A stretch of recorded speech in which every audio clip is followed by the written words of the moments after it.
You are listening The 10 Rules of Success by Paolo Ruggeri, narrated by Litnarrate. Welcome to Litnarrate. Sit back and enjoy classic literature brought to life through narration. Here is a question. Why do some people work incredibly hard their entire lives and still end up just scraping by, while others seem to attract opportunity after opportunity almost effortlessly? Is it luck? Is it who you know? Or is it something else entirely? Something hiding in plain sight that almost nobody talks about? By the end of this episode, you are going to understand exactly why most people stay stuck in what we might call the "it is fine, I guess" zone of life, and you are going to walk away with a real framework for breaking out of it for good. This is not about hustle culture or grinding yourself into the ground. It is about something much deeper, transforming who you are on the inside so that the outside world has no choice but to respond differently to you. Stick with me, because rule number 1 alone might completely change how you look at your career. Let us start with a hard truth. Most people define success as simply being content with what they have. You know the phrase, "I cannot complain," or "things could be worse." And look, there is nothing wrong with gratitude. Gratitude is powerful. But there is a very different kind of success we are going to explore today, one built not on scraping by, but on abundance. Abundance does not mean greed. It does not mean mansions and yachts for the sake of mansions and yachts. It means having so much stability, so many resources, and such strong relationships that a single bad month, a lost client, an argument with your partner does not threaten to collapse your entire world. It means your business does not live or die based on whether every invoice gets paid on time. It means your relationship does not crumble because you had one bad week. That is real success. And here is the kicker. Almost everyone secretly wants this kind of abundance, but very few people believe they are allowed to actually go get it. Somewhere along the way, life convinces smart, capable people to lower their expectations, to become realistic, to stop chasing what they actually want. This book calls that the sort of okay culture, and it is everywhere. It is in the friend who says, "Well, at least I have a job," while quietly hating that job for a decade. It is in the entrepreneur who says the economy will pick up eventually. It is in anyone who quietly gave up on a bigger dream and rebranded that surrender as maturity. This episode is dedicated to breaking that spell. So let us dig in the first major idea, and it is a big one. Stop chasing shiny objects. You know this pattern. Someone is unhappy with their income, so they start scrolling job boards every single night. Or they hear about the newest trending side hustle, drop shipping, crypto, some new app idea, and they think, "This is it, this is my ticket out." Here is the uncomfortable truth. Constantly hunting for the next big opportunity is usually a symptom of avoiding the real work. It feels productive, it feels hopeful, but it rarely produces results because the problem was never a lack of opportunities. Opportunities are genuinely everywhere. Right now, in your city alone, there are people looking for exactly the skill you already have. There are businesses desperate for reliable, competent people. There is money changing hands constantly, contracts being signed, deals being made. So why are you not involved in any of it? It is an uncomfortable question, but it is the right one to ask. And the honest answer, more often than not, is that something about how you currently operate makes you invisible to those opportunities. Not unlucky, invisible. There is a difference. Unlucky implies it is out of your control. Invisible means there is something you can actually change. Think about it like this. Every day, incredible transactions are happening all around the globe. Businesses are hunting for great partners. Customers are hunting for reliable suppliers. And yet, so many capable, hardworking people never get pulled into any of it. Why? Because there is a kind of aura, a personality, if you will, that makes some people the obvious choice and makes other people forgettable. Developing that aura, that successful personality, as we will call it, is worth far more than chasing any single lucky break. And here is something fascinating. Many wildly successful people did not even end up doing what they originally planned. There is a well-known story about a security systems company owner who never intended to enter that industry at all. He ended up there because a client could not pay a debt and settled it with equipment instead. He sold it, made money, and built an empire almost by accident. Henry Ford, before he became the face of the automobile industry, was actually fascinated with watches. The lesson here is not wait for something random to happen to you. The lesson is that success is far less about finding the perfect niche and far more about becoming the kind of person who thrives no matter where they land. Once you build that internal foundation, you could drop that person into almost any industry, and they would eventually rise to the top of it. So if you are currently scrolling job boards every night hoping for rescue, pause that. The better use of your energy is becoming exceptional exactly where you already are. Now let us talk about something that quietly determines almost every relationship and every paycheck in your life: the concept of exchange. Every single interaction you have with your boss, your customers, your spouse, your friends is some form of exchange. And here is where a lot of people sabotage themselves without realizing it. There is a certain mindset, and you have probably met people like this, where someone believes they deserve more while giving less. Think of the classic con artist mentality, dressing something up to look valuable so someone hands over money for very little in return. Most of us are not con artists, obviously, but many of us have a much subtler version of this mindset running quietly in the background. The employee who believes a paycheck is owed simply because they showed up and put in hours, regardless of whether they actually produced meaningful results. The consultant who bills for time spent rather than value delivered.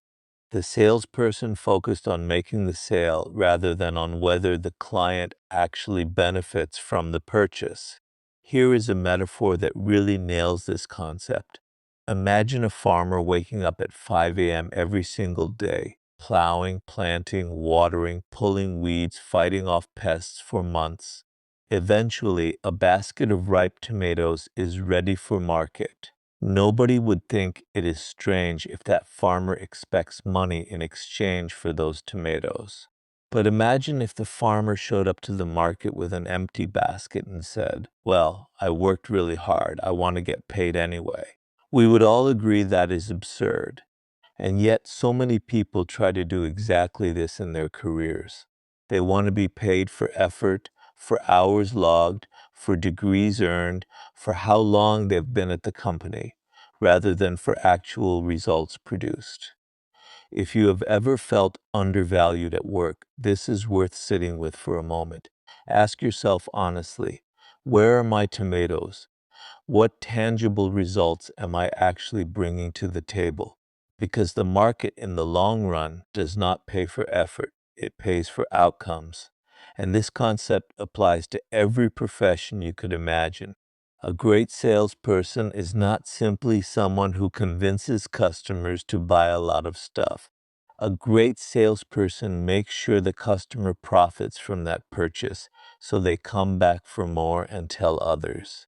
A warehouse manager is not paid for the hours spent moving boxes, but for how organized, accurate, and efficient that warehouse becomes. Money at the end of the day is not a cause, it is an effect. It is simply a symbol representing the value you have already delivered to the marketplace. If you want more money flowing toward you, the real question is never, how do I manipulate the system to get more? It is, how do I provide something so valuable that people are thrilled to exchange money for it? Success, in this light, is simply the act of moving to a higher level of exchange, providing dramatically more value than what you receive in return. This naturally leads us into our next big idea, which might be the single most underrated career strategy that exists: understanding, meeting, and then exceeding the expectations of others. Here is something almost every career book agrees on. In a job interview, the biggest mistake a candidate can make is leading with their own needs, salary, benefits, time off, before ever demonstrating that they understand the employer's actual problem. The same goes for sales. The moment you stop thinking about closing the deal and start focusing entirely on the other person's actual needs, everything shifts. Yet so many people do the opposite. They walk into meetings, negotiations, even friendships, laser focused on their own expectations, and wonder why doors keep closing. Here is a small story that illustrates this beautifully. Imagine someone hoping to break into entrepreneurship gets invited to a meeting about a brand new business opportunity, one where, if things go well, he could eventually become a partner. Instead of asking what the founders need from him, he spends the meeting explaining what he needs from them. Guess what happens? They pick someone else.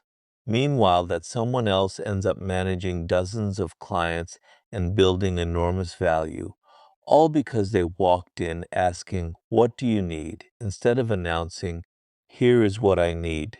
This is such a simple shift, but it separates people who get chosen for big opportunities from people who get quietly passed over. And here is the next layer to this. It is not enough to simply meet expectations. The real magic happens when you exceed them. Think about the last time a business genuinely surprised you in a good way. Maybe you took your car in for an oil change and they also topped off your washer fluid and vacuumed the floor mats for free.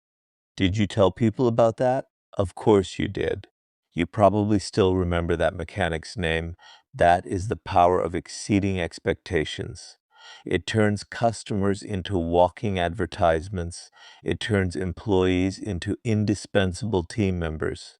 It turns ordinary interactions into memorable ones. And here is the encouraging part. This does not require some superhuman talent. It requires a mindset shift, a willingness to consistently go slightly further than expected, even when it feels like nobody notices, because eventually someone does notice. There is a great real-world example of a public school teacher who was underpaid for years. He stayed late, met with parents in the evenings, constantly upgraded his own knowledge on his own dime, and covered for sick colleagues without complaint. For 3 years, nothing changed financially. Then one day, a parent who happened to run a company noticed his work ethic and offered him a leadership role in corporate training. His salary transformed almost overnight, not because he demanded more, but because he had already been operating at a level worthy of more. The market eventually catches up to people who consistently overperform. It might not happen on your timeline, but it is remarkably consistent when you zoom out far enough. Now let us talk about something people often overlook when discussing success: character. Specifically, becoming what might call a genuinely great human being. Not famous, not flashy, just the kind of person that others feel lucky to know. This is not about being the loudest person in the room or having the best stories at a party. In fact, some of the most magnetic people are quiet listeners rather than talkers. There is actually a fascinating psychological effect here. If you show genuine curiosity towards someone, ask real questions, listen intently for even 15 minutes, they will often walk away thinking you are brilliant, even if you barely said a word yourself. People crave being heard far more than they crave being impressed. So if you struggle with small talk or feel like you are not naturally charismatic, here is some relief. You do not need to entertain people. You need to become genuinely curious about them. Beyond curiosity, there are a few other traits worth highlighting. Empathy matters enormously, being someone who actually feels what others are experiencing and responds with encouragement rather than judgment. Humility matters too.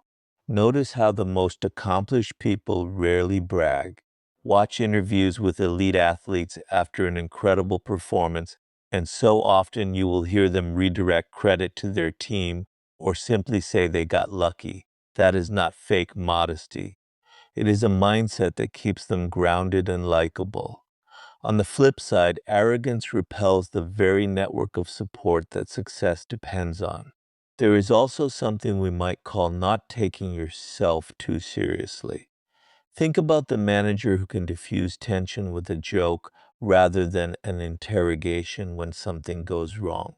That lightness does not mean ignoring problems. It means addressing them without crushing the people involved. And then there is having a clear sense of direction. People respect someone who is actually going somewhere in life, who believes in something and pursues it with consistency, even through setbacks. Persistence alone earns respect that talent by itself never will. Ethics deserve a special mention here too. This is not about being a saint. It is about simply keeping your word, being someone others can trust without having to double check. Here is an important insight. Your life operates like a network of connected vessels. If you cut corners in one area, say cheating in a relationship or fudging numbers at work, that toxicity does not stay contained. It leaks into every other part of your life, making you anxious, less effective, and strangely less lucky. People who consistently avoid this kind of hidden double life tend to build far more stable, prosperous lives, even if it takes longer to get there. And finally, being someone who genuinely thinks in terms of win-win, not fake win-win where you smile while quietly outmaneuvering someone. Real win-win, where you actually want the other party to benefit as much as you do. This might be the most overlooked business skill there is, because when you consistently help others profit alongside you, they naturally want to keep working with you, referring you, and championing you. That kind of loyalty cannot be bought. It can only be earned through consistent, authentic generosity. Now, here comes a twist that a lot of self-help content completely skips over. What happens after you start applying all of this? You would think life just gets better and better in a straight line, right? Actually, something strange tends to happen. As you become more visible, as your circle of influence grows, you often hit a rough patch. Things that used to feel manageable start feeling stressful. Old flaws that nobody noticed before suddenly seem to be under a spotlight. This is what we might call the turning point, a kind of pressure test standing between early progress and long-term success. Here is why this happens. When you were relatively invisible, your minor weaknesses simply did not matter much. Maybe you were a little disorganized, a little inconsistent, a little too quick to get defensive. Nobody was paying close enough attention to notice or care. But now that people are watching you, now that bigger opportunities are coming your way, those same small flaws get magnified. And at this exact moment, most people do one of two things. Either they get discouraged and quietly retreat back into their old, invisible, comfortable life, convincing themselves that success just was not meant for them.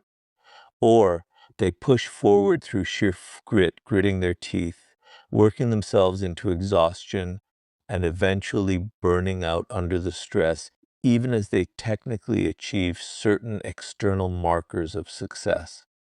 Neither path is ideal.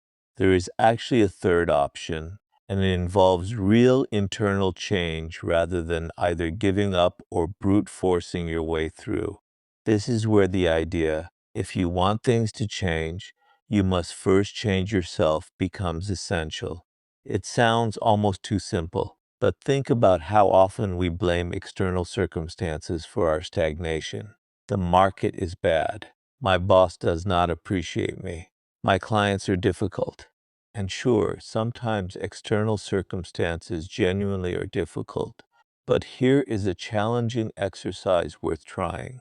Picture the different people who depend on you, a partner, an employer, a customer, a colleague. Now ask yourself honestly, what do they expect from you? And more importantly, is there some hidden habit or behavior of yours that quietly contradicts what they expect? Maybe your partner expects reliability, but you are chronically running late. Maybe your clients expect deep expertise, but you have not actually kept your skills updated in years. This kind of honest self-audit is uncomfortable, but it is also incredibly liberating because it puts the power back in your hands. If the problem lives inside you, then so does the solution. Once you start cleaning up these blind spots in yourself, something interesting happens. You start noticing the exact same blind spots in the people around you. And here is a universal law worth remembering. If you notice something suboptimal in someone else and do nothing about it, it eventually starts influencing you instead.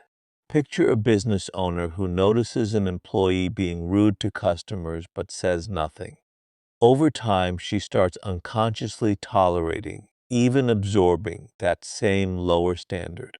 Or an employee who notices a disorganized boss and eventually stops caring about their own performance because what's the point? This is why the next principle matters so much. Stepping into genuine leadership. Leadership in this context does not mean having a fancy title. It means being the person who takes responsibility for improving the environment around them, rather than simply criticizing it from the sidelines. Here is a powerful reframe. Instead of blaming other people when things go wrong, ask what you personally could have done differently to prevent the outcome. This is not about self-blame or guilt. It is about recognizing your own influence. When you approach conflicts this way, something remarkable tends to happen. The other person often mirrors that same accountability back at you. If you approach a disagreement already assigning blame, the other person instinctively becomes defensive. But if you approach it saying, essentially, I probably could have communicated this better, it disarms defensiveness and opens the door to actual resolution. Leaders who consistently operate this way build teams that take ownership rather than teams that constantly make excuses. However, there is an important caveat here, and it might be one of the most valuable insights in this whole discussion. Not everyone responds to this kind of positive influence. There is a small percentage of people in any environment, family, workplace, friend group, who simply will not change no matter how patiently or generously you approach them. These are sometimes called toxic people, and recognizing them is absolutely essential for your long-term well-being. So how do you identify someone like this? A few clear patterns tend to show up. First, chronic negativity. Someone who always finds something to criticize, who focuses on the bad news while conveniently forgetting the good. Second, a consistently weak sense of ethics. Someone who cuts corners, lies, or manipulates, even in small ways, and rationalizes it every single time. Third, a refusal to ever self-reflect. Someone who, when confronted about a problem, either humors you and changes nothing, or flips the situation and blames you instead. And fourth, people who simply do not believe in you, who constantly highlight your flaws without ever balancing it with genuine encouragement. Here is the sobering reality about spending extended time around people like this. It is not neutral. Constant exposure to negativity and unresolved conflict has actually been linked to measurable impacts on stress and even life expectancy in various studies. This is not just about your career or your bank account. This is about your actual physical and emotional health. The people you surround yourself with are not a small detail in the story of your life. They are one of the primary authors of it. So the advice here is not to become cold or dismissive toward everyone who has flaws. We all have flaws, remember. The advice is to try genuinely and generously 2 or 3 times to encourage positive change in someone. But if there is no movement at all, it may be time to create healthy distance rather than continuing to absorb the cost of that relationship. All right, let us shift gears now into what might be the most exciting part of this entire framework, the power of deliberately imagining and designing your future. Here is a concept worth sitting with. Everything that exists around you right now, your home, your career, your relationships, was created twice. First as an idea in someone's mind, and only afterward as a physical reality. If nobody had ever imagined a particular building, argued for it, pushed through the inevitable obstacles, it simply would not exist today. This applies to your own life as well. Without clearly defined goals, your life unfolds by default, shaped by other people's priorities, random circumstances, and whatever currents happen to be pushing you along. Here is a metaphor worth remembering. Picture yourself in a small boat out on the open ocean. If you never set a course, the currents, meaning outside circumstances and other people's agendas, will simply carry you wherever they want. You will drift. And drifting, over enough years, quietly becomes a person's entire life story. Now here is an important distinction. Wishing for something is very different from actually deciding to pursue it. Wishing is passive. It sounds like I hope things get better or maybe one day. Deciding is active. It sounds like researching, planning, taking the first concrete step, even when the full path is not yet visible. There is a great quote often attributed to George Bernard Shaw. People who succeed in this world are the ones who get up and look for the circumstances they want, and if they cannot find them, they create them. That distinction between hoping and deciding might be one of the most important mental shifts you make after listening to this entire episode. There is something else worth mentioning here, something almost counterintuitive. Your ability to imagine a better future is actually more powerful than your current circumstances. This does not mean ignoring reality or pretending problems do not exist. It means recognizing that your current situation, however difficult, does not have to define your trajectory. There is a memorable moment where someone, going through an extremely rough financial and emotional period, was asked to write down professional goals for the next 5 years. His first internal reaction was almost laughter, because things felt so bleak at the time. But he did the exercise anyway, and years later he came to see that exercise as a genuine turning point. This lines up with research on workplace outcomes as well.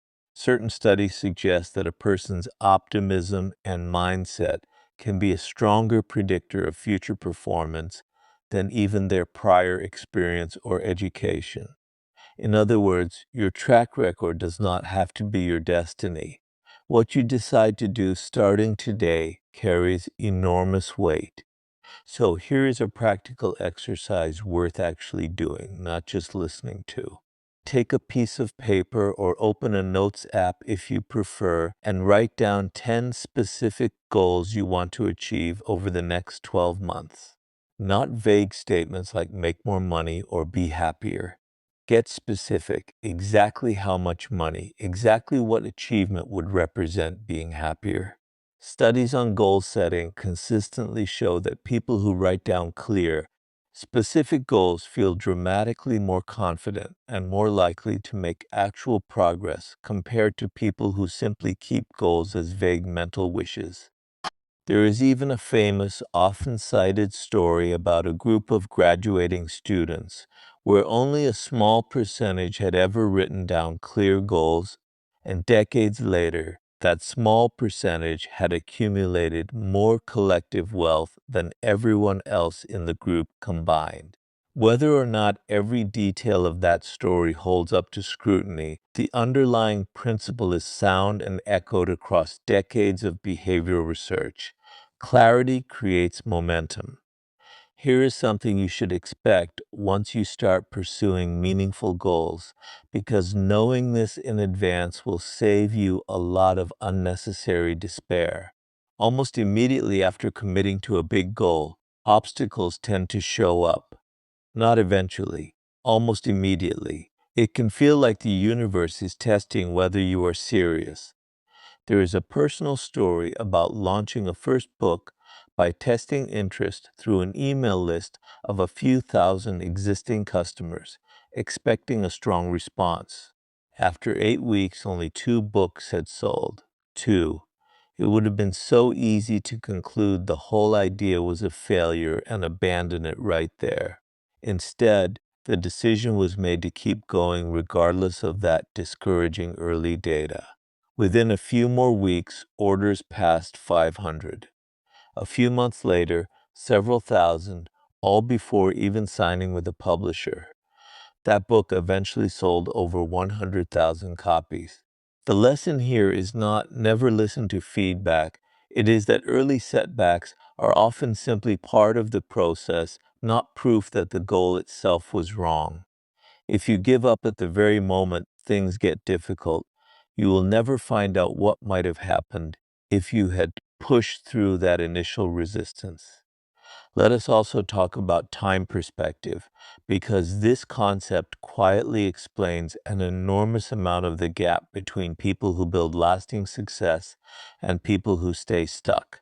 There is fascinating research suggesting that one of the strongest predictors of long-term financial and personal success is simply how far into the future someone habitually thinks.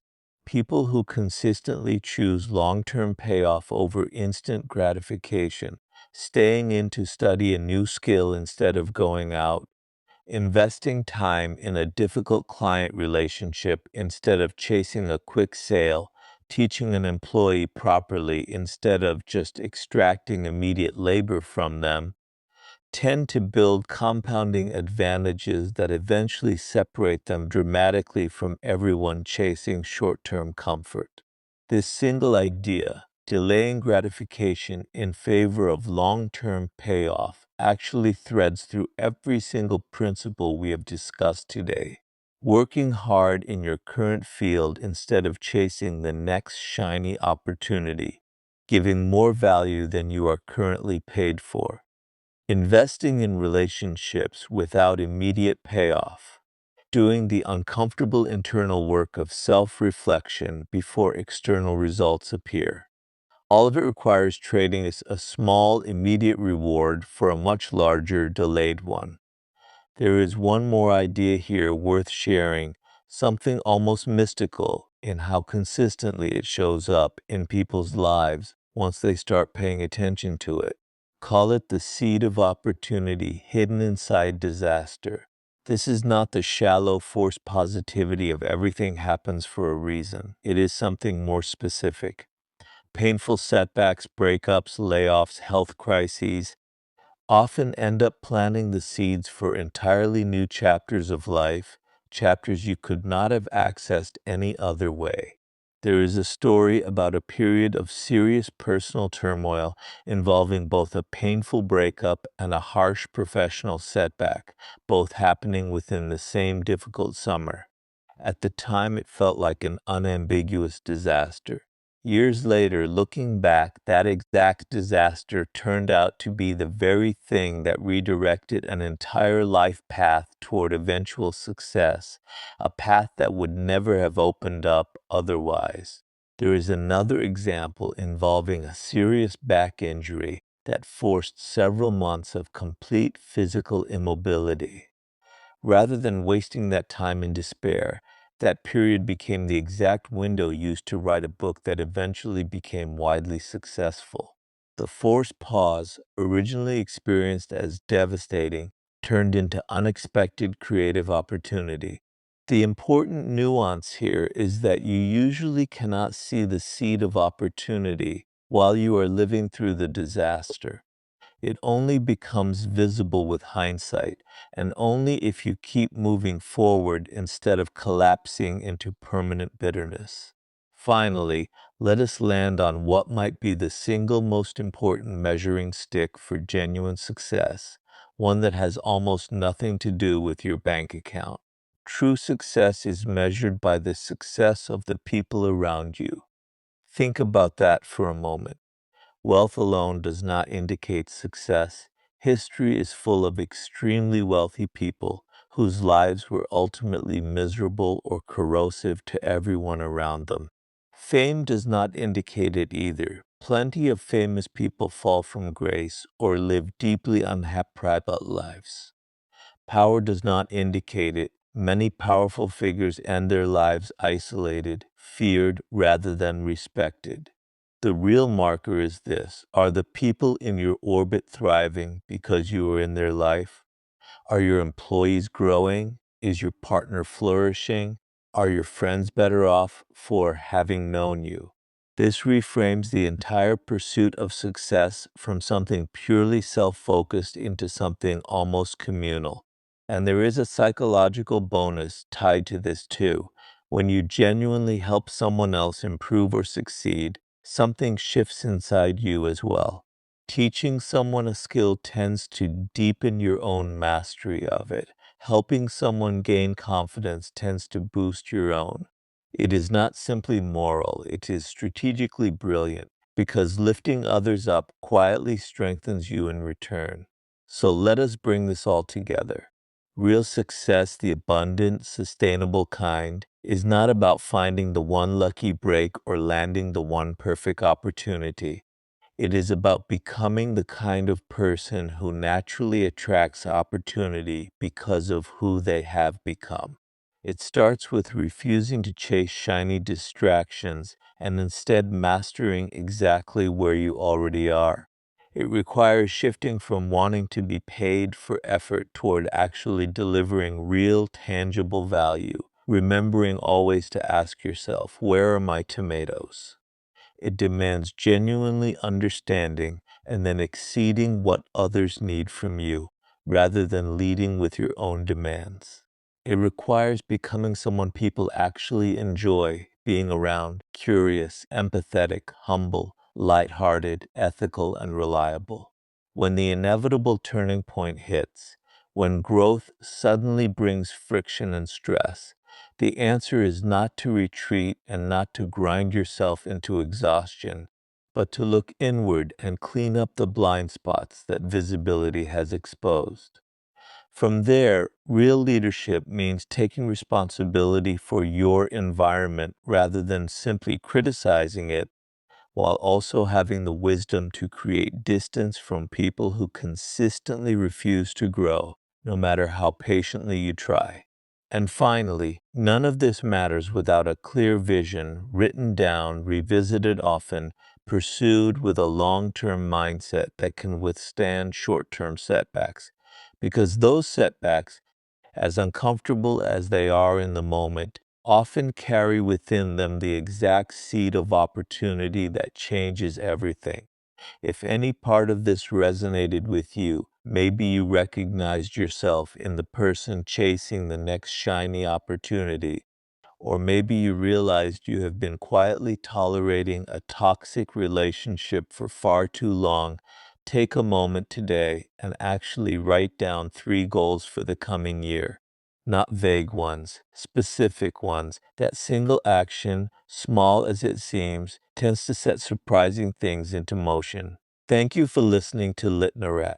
If you enjoyed this classic tale, please like, share, and subscribe to our channel for more timeless literature brought to life through narration.